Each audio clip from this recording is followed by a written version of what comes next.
সে বলে, বান্দা গুনাহ করেছো? বান্দা ভুল করেছো?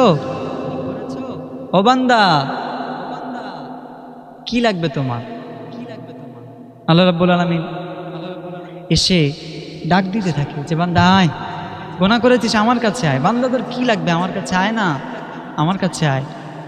তোর সব গুনাহ ধুয়ে মুছে আমি আল্লাহ সাফ করে দিব, তোর সব কিছু মাফ করে দিব আমি আল্লাহ। আমার কাছে আয় না।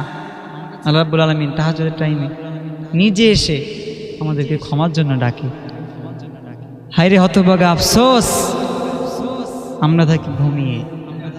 কিয়ামতের দিন আল্লাহর নবী যখন আমাদেরকে ডেকে বলবেন, উম্মত তোমাদের জন্যে আমার মাথা ফেটেছে, আমার দান মোবারক শহীদ করে দিয়েছে।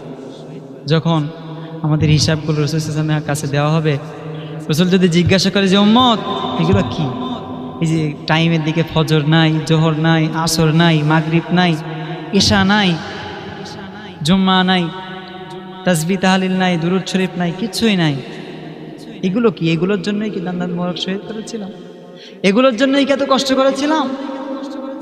যদি রাসূল সেদিন এই কথা বলে, যিনি এত মায়ার নবী, এত দয়ার নবী, তিনি যদি এই কথা বলে, আমাদের সেই কিয়ামতের দিন পার পাওয়ার কোনো উপায় নাই।